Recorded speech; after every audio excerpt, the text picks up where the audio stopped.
Good evening and welcome to the Alpha Chi National Convention Virtual Edition. I'm Katie Holmes, Director of Operations for the National Headquarters of Alpha Chi.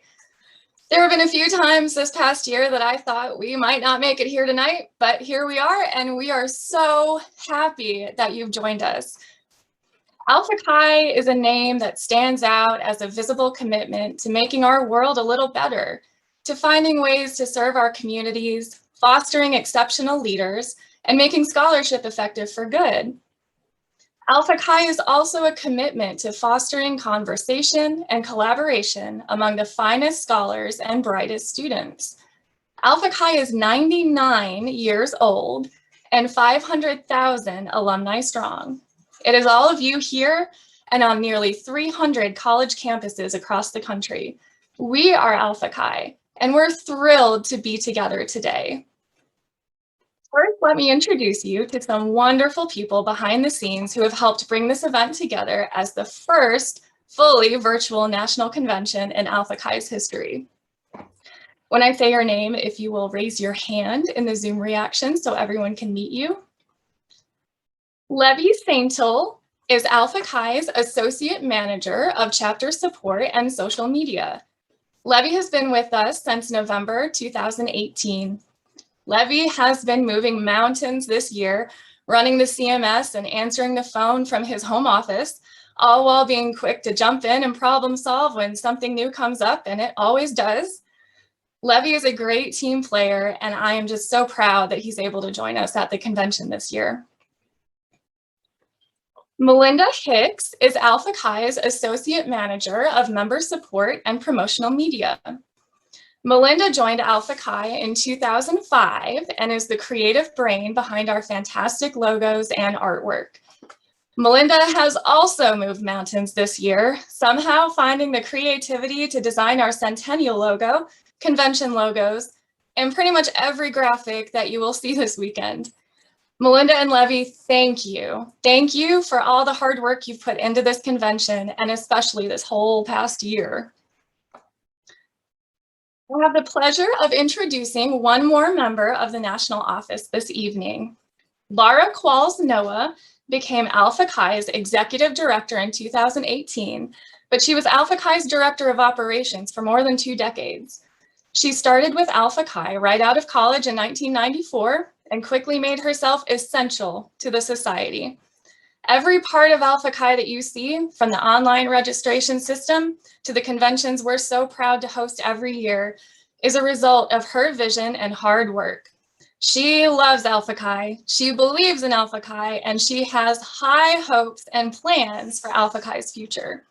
As we approach our centennial, Alpha Chi couldn't be in better hands, and I'm so excited for you to hear from her tonight. Laura?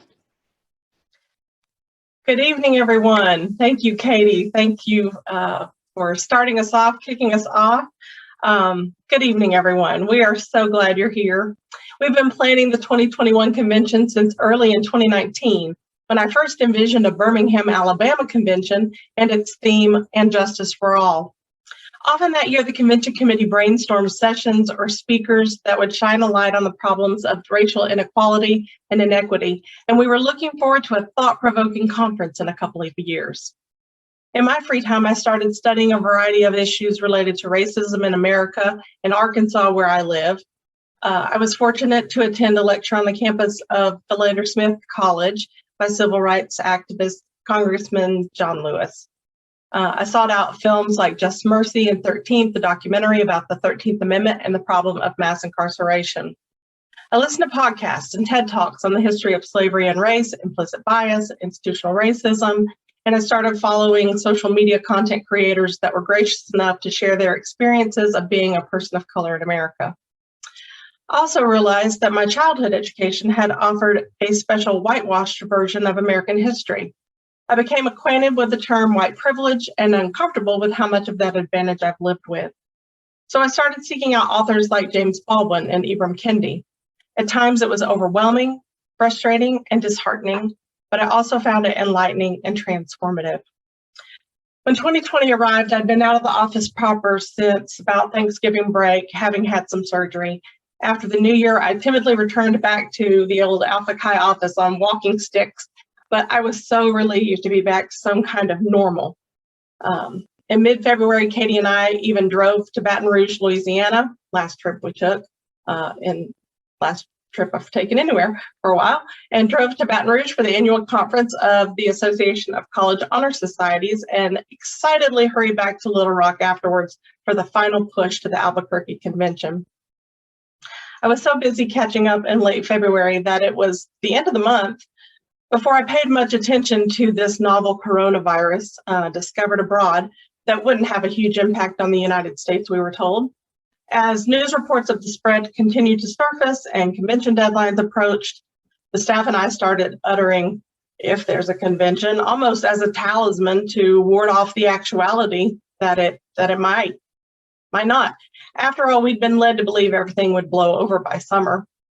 So the office was abuzz, preparing delegate materials and planning menus and meeting spaces for 400 delegates. However, when March arrived, the CDC and World Health Organization had the most frequently refreshed websites in the world. It wasn't until then that we more seriously discussed the idea of canceling the national convention. something that had never happened in Alpha Chi's history. There were budgetary implications to consider from several different perspectives: Alpha Chi's, the hotels, our collegiate chapters, and students themselves. There were still relatively few cases of the virus in the States. I think in March, there were maybe 1,000 cases, confirmed cases. There were very few, relatively few, but worldwide cases were increasing, and there was confusion, trepidation, and you were all there, lots of speculation about what was going on and how bad this might get. So with the convention a couple of weeks away, we started packing boxes of convention materials to ship to the hotel, thinking that we might have a few delegations drop out by the time March 18th arrived. But holding even a smaller than usual convention felt like the responsible thing to do when so many chapters were sharing their excitement about Albuquerque, and the students were busily preparing their presentations, not to mention hundreds of possibly non-refundable flights. So I sat down in the quiet one morning 13 months ago to write a welcome address, only a few days before I was to hop on a plane bound for New Mexico. I began writing, envisioning the excitement of the opening banquet, but my words failed me. I tried to sound excited. I tried being funny. I couldn't settle on a single tone that resonated. So I closed my eyes to imagine looking out over a large banquet hall of friendly people who'd managed to make it to Albuquerque. And in my mind, I heard a cough. Quiet at first, then louder, then a chair scooting as the person hurried out the door to stifle that cough. I saw you look at each other, at the exits, and then at me. And that's when I knew it was over. I called on executive leadership to permit the cancellation of the convention. While we were aggrieved and knew we would probably take some flack, we agreed that it was the best decision given the gravity of what seemed to be happening. On March 10th, with only 8 days to go, we gave notice that the convention was being canceled. Many of you were there. You remember that time. And even then, when we canceled it, it still seemed like maybe we were making, and historically we would be making the wrong decision. But we just decided it was the responsible thing to do. By April, most colleges were sending students home for possibly the rest of the semester as the country struggled to come up with a plan to flatten the curve of what would soon be commonly referred to as global pandemic. The national office staff was now working from our new home offices, and we turned to planning for the 2021 convention. At the end of May, having barely rebounded from the ramifications of canceling that convention, temporarily shutting down our central offices, and wrapping up an unprecedented semester for all of our chapters, video coverage emerged showing the death of George Floyd, a black man living in Minneapolis, Minnesota, being slowly suffocated during an arrest which ended with one law officer kneeling directly on his neck for nearly 9 straight minutes as he begged for his mother and ultimately his life in front of a gathering crowd.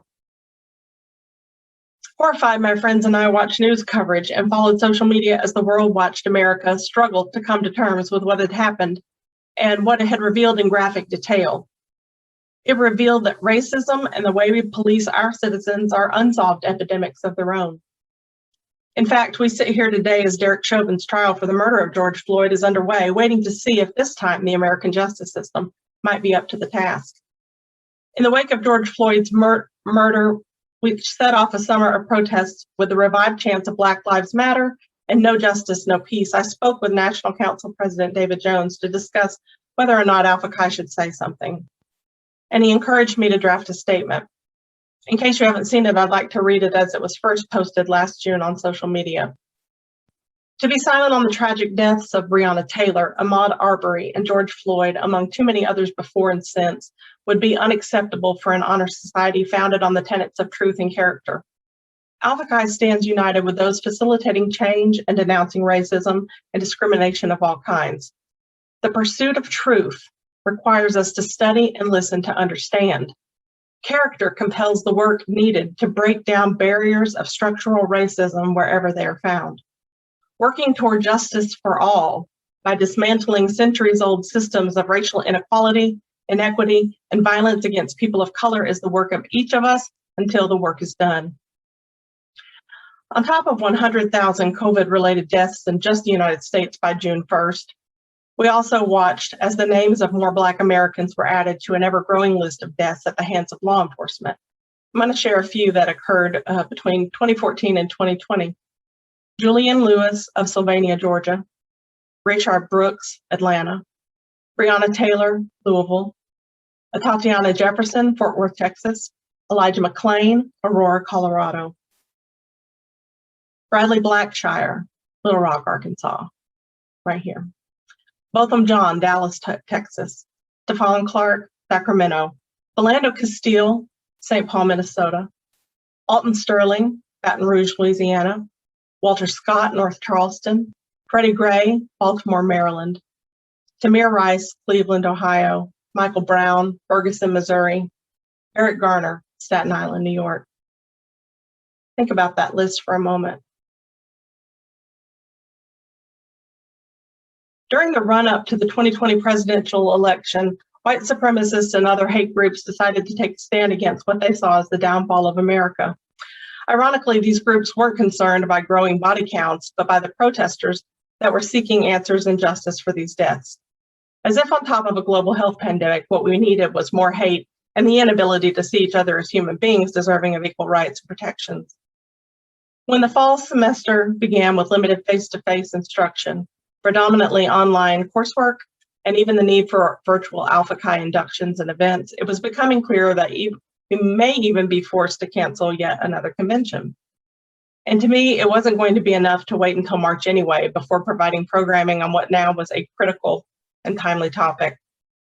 While racism is an uncomfortable conversation for many people of color, it is the reality and the lens through which they live their experiences. By keeping the conversations around racism open, we allow ourselves the space to grow and learn. I went back to some of the ideas that have been brought up during convention planning and decided that Alpha Chi, now more familiar with virtual events, could host an online series throughout the academic year. And with that, Alpha Chi's first virtual educational initiative was born with a hope of advancing diversity and social justice among our members and collegiate chapters. Our first event was a workshop last November with Jen Spalaza. A lot of you were there. She's a diversity, equity, and inclusion administrator at Lindenwood University in Missouri. Jen created and led an interactive anti-racism workshop that gathered real-time feedback and garnered a lot of thoughtful questions from our members. It was a really good conversation. With that successful event and experience under our belts, not only with having a conversation, but also holding the first national virtual event for Alpha Chi, we saw additional ideas and panelists and started planning some events for the spring. In January, still working from home, I decided to catch the certification of the presidential election while I grabbed a late lunch. I turned on the television, headed to the kitchen, when the voices of the commentators started sounding strange. When I got back to the room, I couldn't believe I was watching a crowd of protesters forcing their way into the Capitol building. When it became apparent that this wasn't merely a protest, but the riot of an angry and violent crowd seemingly bent on stopping the confirmation of the votes, there was no putting my mind to anything else useful. My next 24 hours belonged to about 3 different cable news outlets. The panel discussions for February seemed, sadly, more timely than ever. Fortunately, with good people working with the best of intentions, everything fell into place and we were able to offer 2 panel discussions in February with the help of several Alpha Chi chapter advisors and their expertise and connections. Let me say a couple words about those events. Our first one was in early February. It was called Personal Perspectives on Race, Privilege, and Responsibility. We had 3 different professors come and join us for that panel discussion. We had Dr. Dwana Goldstone from Texas State University. They have a chapter of Alpha Chi. She was their distinguished lecturer last year, I think, and she was gracious enough to join our panel. Dr. Justine Paz is a professor and Alpha Chi chapter sponsor at Lindenwood University, and she joined us. And one of our student reps, Annie Marini, is in her doctoral work, and she has a professor, Dr. Stephen Abramowitz, and he came and spoke with us at that panel. At the end of February, we turned that around and did another one called Race and Memory in the South. And that one was the brainchild of Dr. June Hobbs, who's here tonight.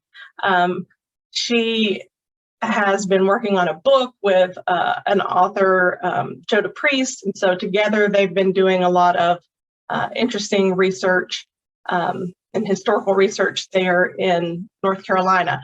And they had contacts and other friends. So we had a senior NFL reporter, Jonathan Jones. He's a great person to follow on Twitter.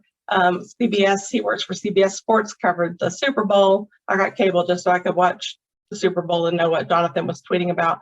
And Dr. Kamisha Randall Swanson from Gardner-Webb at the school June Hobbs is a professor for. And there were a lot of, to me, moments that felt sacred during both of those events when we were invited into the lived experiences of our panelists.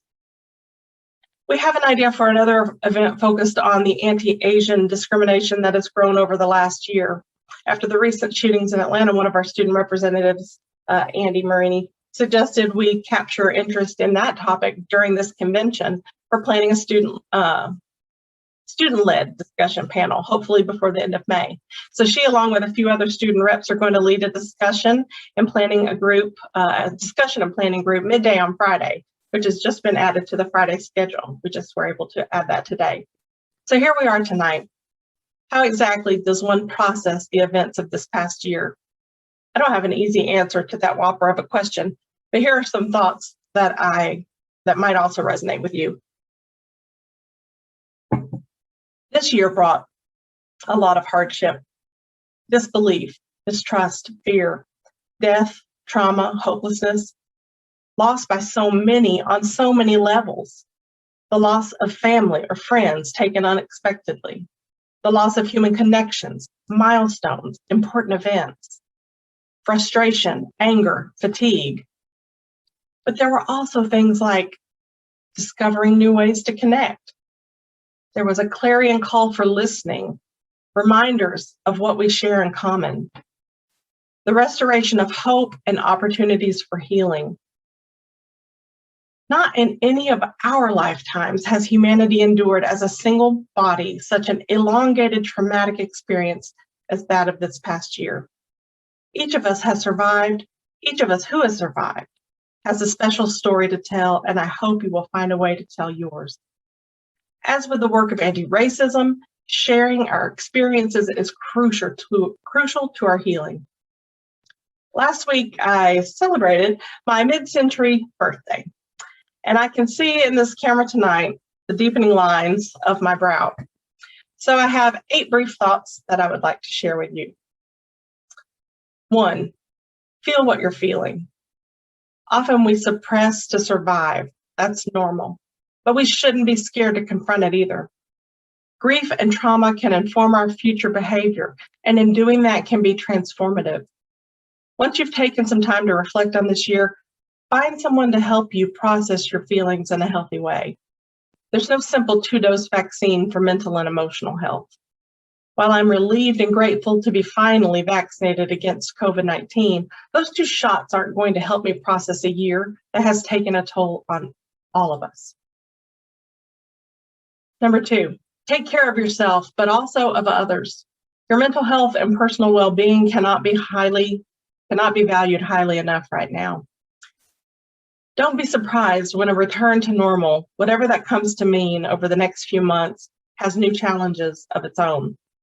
I hope on Saturday that many of you will attend one of the discussion groups led by my new friend Colleen Coffey of Active Minds and Fired Up. Being aware of when others need help and knowing how to lead them to good resources can be empowering for everyone involved. So number 3, believe in yourself. I look back now and wish I'd trusted my gut more often in my 20s and 30s. Even though I had theories and ideas that weren't fully fleshed out, a tiny red flag went up each time I felt something was off. But too often I let people talk me out of listening to those red flags, paying attention to those, because I felt they had more conviction or gravitas or passion, when all I had was this ever-deepening wrinkle. between my eyes. Instead, I hope you will research things for yourself and talk to people who are in or have been through the situation in question. Number 4, seek knowledge and truth voraciously. Learn everything you can about all of the people and creatures sharing this planet with us. This time we have on Earth is the ultimate educational institution. Number 5, fess up when you mess up. It's okay, even healthy, to realize you're wrong or that you've held incorrect assumptions or beliefs. I've even found it to be rather cathartic.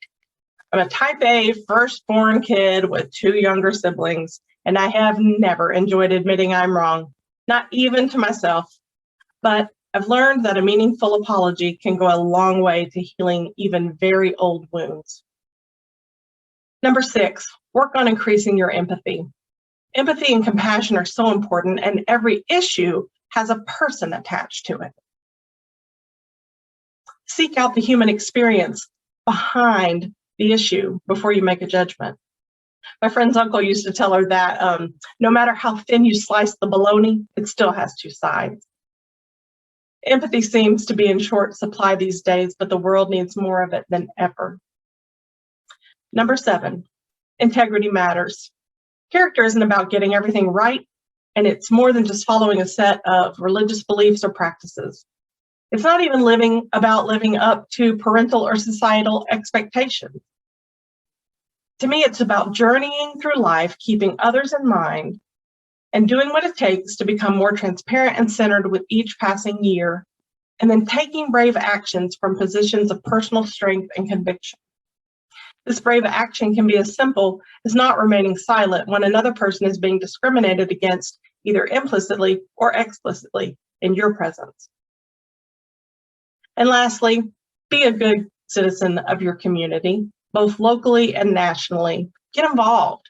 Hold individuals and institutions of authority accountable for their words and actions. Lean into the unofficial motto that Alpha Chi has been touting for decades. Be dedicated to making your scholarship effective for good. For me, the violent deaths of Ahmaud Arbery, Breonna Taylor, and George Floyd, the disproportionate effects of COVID-19 on communities of color, and the trauma of public violence have all brought bias, implicit and explicit, misguided education and discriminatory systems into white-hot plain view. If I am to put that Alpha Chi mantra into place for myself, I must do everything I can within my sphere of influence to help create a better, more just society. It will take all of us doing this work to help usher into reality the ideal of justice for all. Thank you.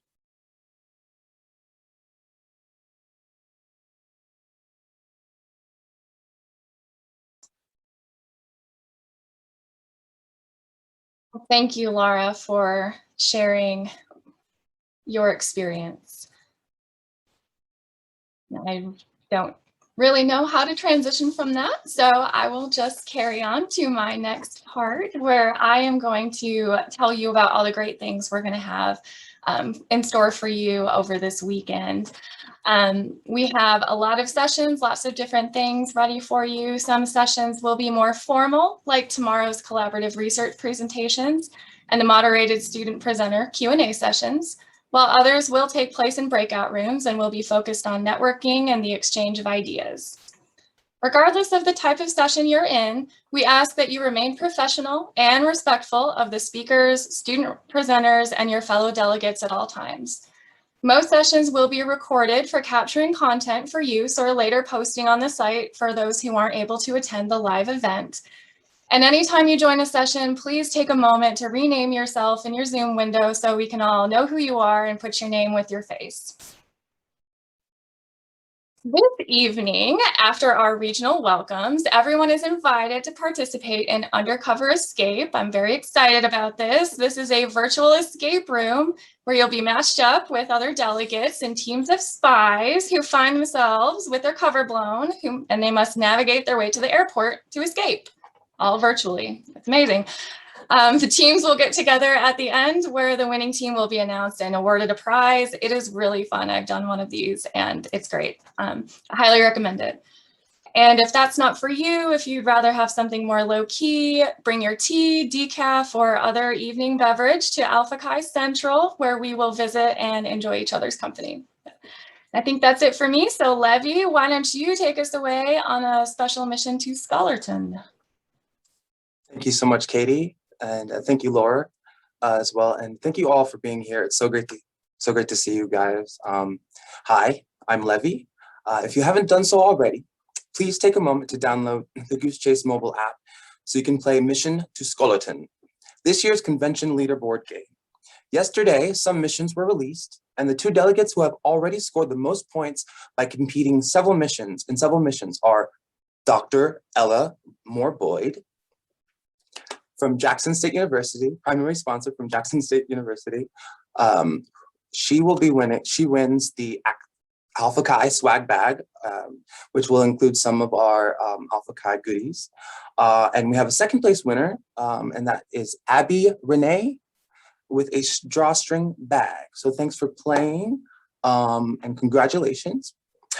There will be many other opportunities and ways to win prizes, from competing in missions to participating in various convention events. The first event tomorrow will be our Wear a Hat breakfast chats, where you can meet convention delegates from other colleges, and where your participation can earn you points.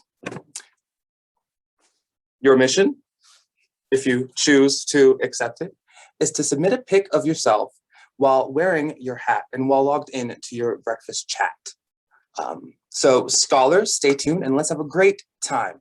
Again, my name is Levy, like Chevy. Back to you, Laura.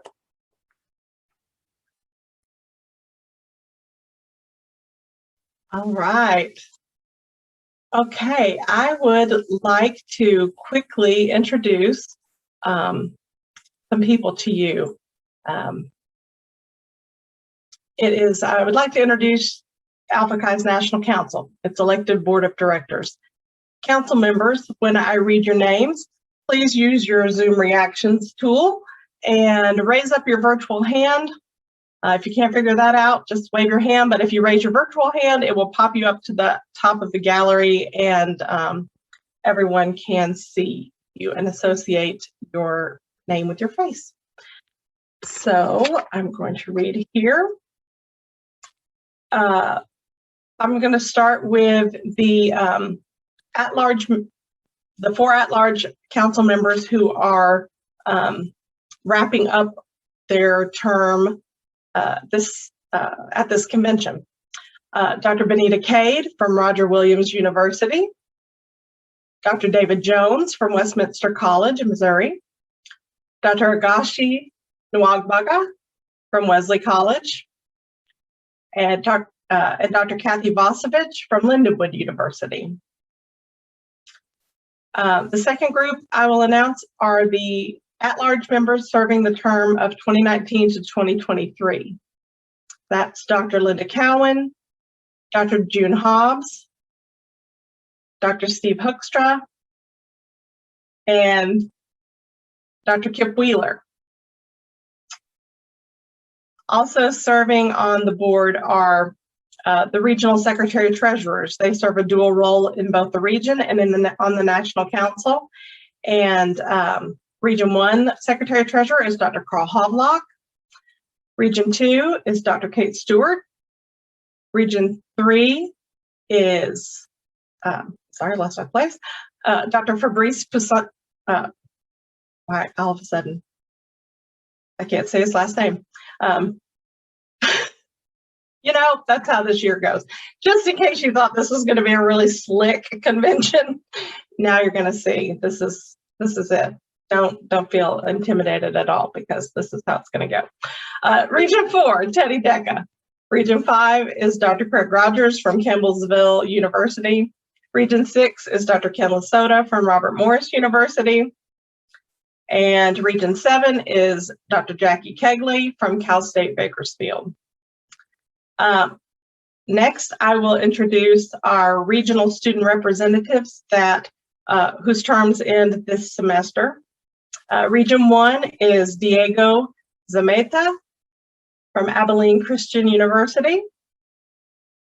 Region 3 is, lower some hands here of people who were already called a while back. Region 3 is Taylor Hildebrand from Gardner-Webb University. There's Taylor. Region 5, Mackenzie Jacobs from West Liberty University. There's Mackenzie. Region 7, Amy Richards from Westminster College in Salt Lake City, although that's not where she is anymore. So most of these students have gone on to graduate study.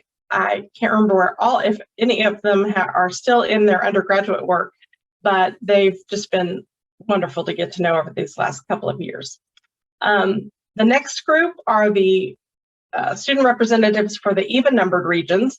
That's Region 2, Addison Schwam from Oklahoma Christian University. Hey, Addison. Region 4, Abigail Manis from Lindenwood University. There she is. Region 6, Andy Marini from St. Vincent College. There she is. So thank you all very much. I'll also go ahead and while we're at it, looks like we have a minute or two. I would like to introduce the members, the advisors who are running for at-large membership on the National Council at this convention. If you're here, just do the same thing, raise your virtual hand and everyone can identify you. The election will actually is happening as we speak.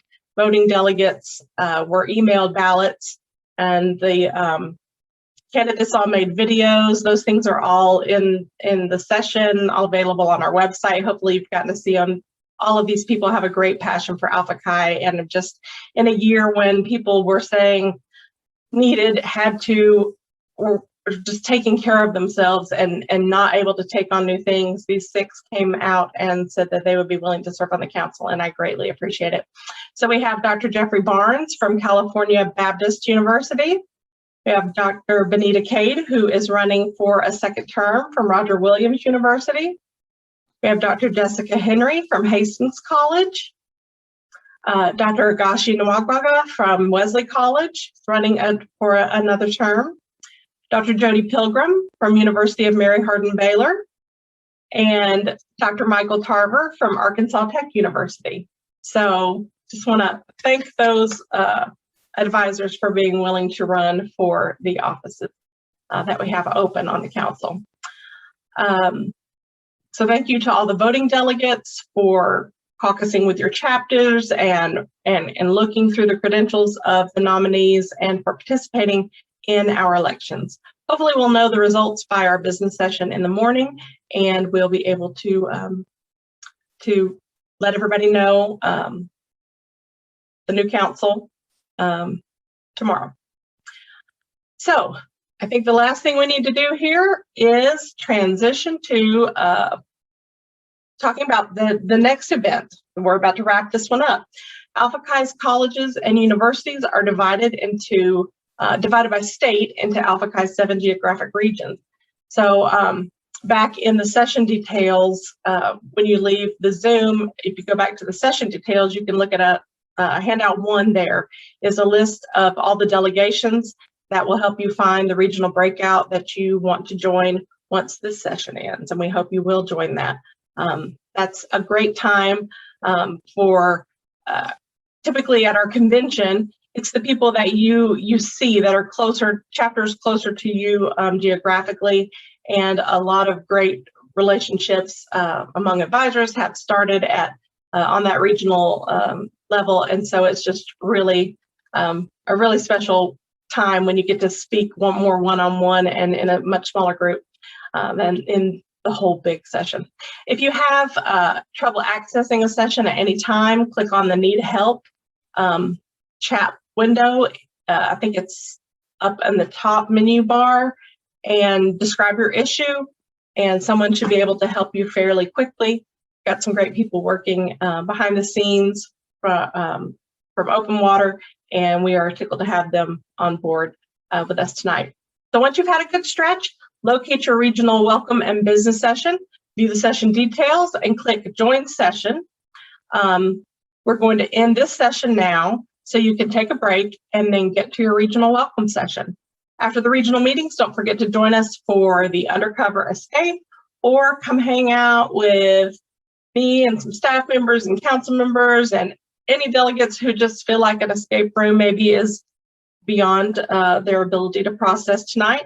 We'll hang out. We can throw people into breakout rooms if you see people from your region, but we'll just hang out and chit chat for a little while and get to visit. So go stretch, and see you back in your regional meeting in just a few minutes.